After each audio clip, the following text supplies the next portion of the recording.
Welcome back to the Pro Ticker Podcast, your Thursday morning edition covering major financial magazine headlines, everyone. Good to be here. We have quite a stack of sources today. We're looking at articles, research notes, analyses, and they all kind of weave this really complex picture of what's driving the markets. I really do. We're talking everything from, global markets reacting to these tiny employment shifts to massive corporate realignments, and of course, the ongoing, very expensive AI infrastructure story. And I think the mission for us today in this deep dive is really to find the connections. We're trying to link these events that on the surface seem pretty separate. Like, how does some weak jobs data in the U.S. suddenly drive these aggressive bets on rate cuts? Or how does a strategy decision inside Amazon have this huge potential impact on a public utility like the USPS? Okay, so let's jump right into that first point, the narrative that's really been dominating the last 24 hours in the sources. This phenomenon that we keep seeing. Bad news is good news. Reports from CNBC and Yahoo Finance are showing Wall Street just surged overnight. The Dow gained 0.86%, S&P 500 up about 0.30%. And the trigger for all this optimism, it was surprisingly weak private employment data. Yeah, that's the key lever the market is pulling right now. We saw the ADP payroll report for November, and the numbers were, they were stunningly soft. How soft are we talking? We're talking 32,000 job losses in the private sector. So this didn't just miss expectations. It blew past the 40,000 gain economists had forecast, and it's a huge step down from the 47,000 additions we saw in October. So a clear, unmistakable signal that the labor market is slowing down. And the logic, as counterintuitive as it always is that this slowdown gives the Federal Reserve the green light they've been waiting for. Absolutely. The market doesn't waste a second. Multiple sources, CNBC included, noted the CME FedWatch tool is now pricing in an 89% probability of a rate cut. Yeah, when the Fed meets next week, December 9th and 10th. So investors are just savoring this, this sugar rush, believing the weak data makes it almost inevitable for the Fed to ease policy. But hold on, isn't that whole bad news is good news thing incredibly fragile? Weak jobs data implies a slowing economy, but the market's acting like we can get the easing without the actual economic collapse. And that is exactly why we need to unpack this carefully. The optimism is conditional. Okay. Jim Cramer, over on CNBC's Mad Money, he highlighted this exact tension. He's urging investors to look past the volatile mega-cap tech stocks that always lead these bursts. And look where instead? To what he calls the real economy stocks. He's pointing to sectors like banking and retail, arguing they're poised for a stronger run because they rely less on abstract growth projections and more on, tangible economic stability. That does provide a little bit of perspective. But the most pressing warning in our stack of sources came from a very senior voice, former Treasury Secretary Robert Rubin. Yeah, he was speaking at the CNBC CFO Council Summit, and he delivered a pretty sharp reminder about market complacency. He essentially told people to keep one date in mind, October 19th, 1987. A Black Monday. Yeah. When the Dow dropped over 22% in one day. Exactly. The comparison is chilling because he's arguing that the market's current obsession with the AI valuation debate is masking much deeper systemic issues, just like the complacency before the '87 crash. What are those deeper issues he's pointing to now? Well, his primary concern is the national debt. He noted that the debt held by the public is now nearly 100% of GDP. That's triple the 30% ratio we saw around the year 2000. Wow. And it's not just the ratio itself. It's the political system's seeming inability to service that debt while also dealing with the massive risk of AI-driven job displacement. He basically said making bets that consequences will never happen is a highly risky game, a direct challenge to the current euphoria. That definitely sets a sobering macro tone. Okay, moving from the federal budget to corporate balance sheets, let's look at this massive strategy shift in logistics. Reuters, citing the Washington Post, reported a huge development from Amazon. Yeah, a huge one. Amazon is getting ready to aggressively expand its own nationwide delivery network. And the explicit goal here is to potentially sever its longstanding partnership with the U.S. Postal Service, possibly by the end of 2026. Sever the partnership.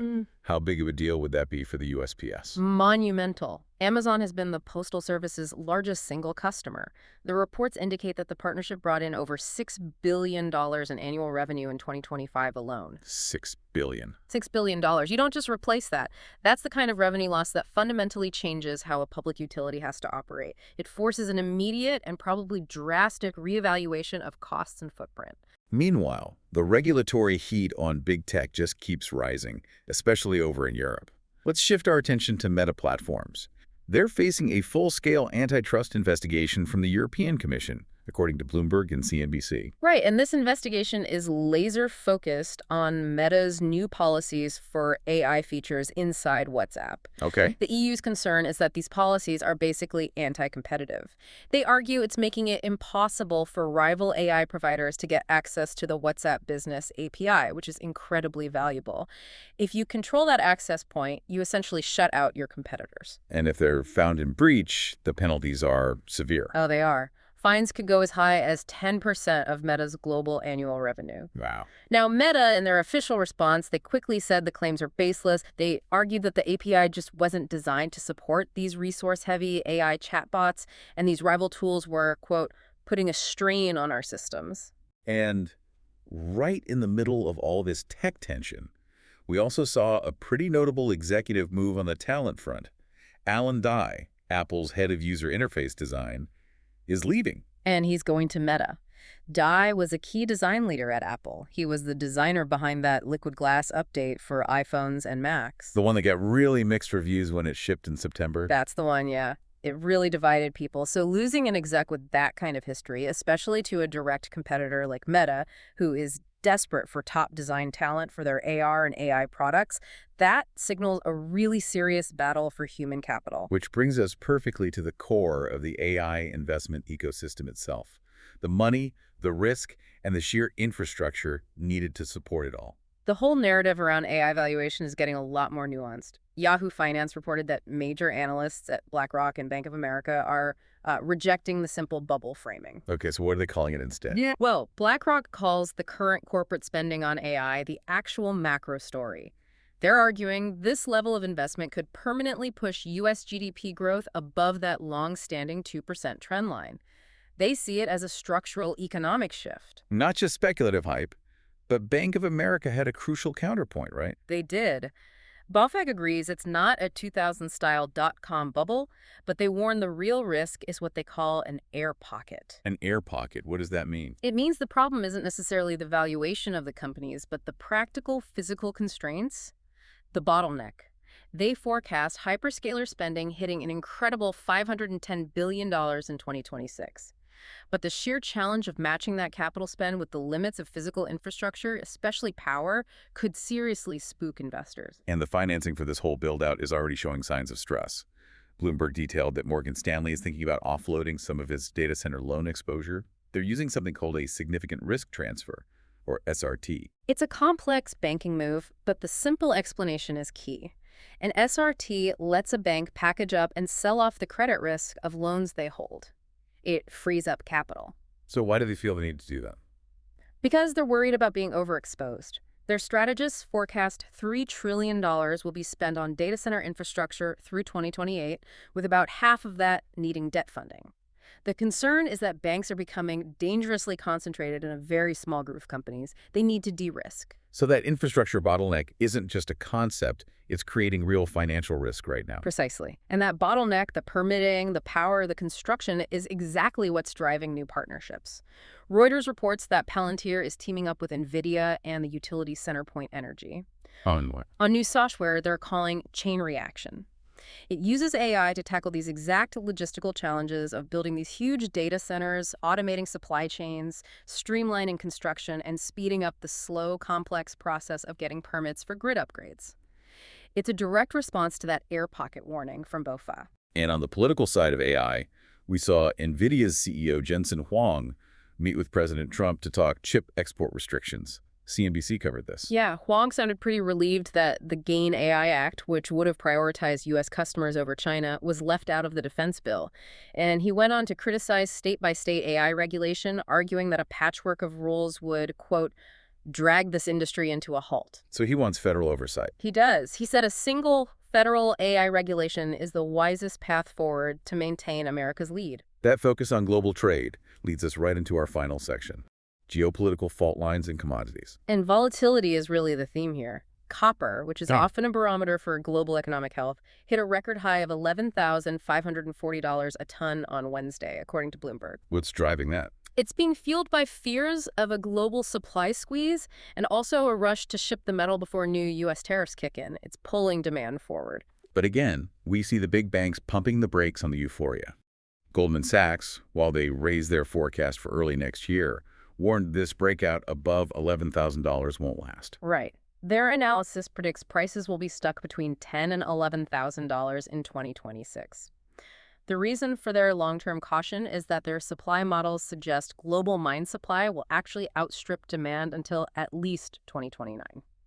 Shifting to monetary policy outside the U.S., the Bank of Japan is facing an increasingly tough dilemma. CNBC highlighted that 10-year Japanese government bond yields surged to 1.917%, their strongest level since 2007. The BOJ is really caught in a bind here. They have to choose between continuing to raise rates, which risks sending yields even higher and slowing the economy, or holding steady, which risks accelerating inflation. And this is all amplified by Japan having the world's highest debt-to-GDP ratio, right? Right. Something like 230%. Exactly.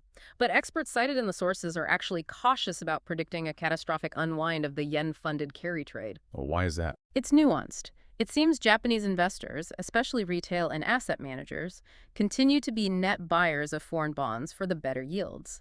That consistent outflow of capital helps stabilize things at home, preventing a sudden, destabilizing rush back into the yen. We also have a few quick updates on trade deals. The U.S. Commerce Secretary confirmed a major tariff cut for South Korea. That's right. The tariff rate on their vehicle imports dropped significantly, from 25% down to 15%. This is a major tailwind, as they call it, for companies like Hyundai and GM. It immediately improves their cost structure. And there was a unique trade announcement from Bloomberg regarding Japan and small cars. Yeah, key cars.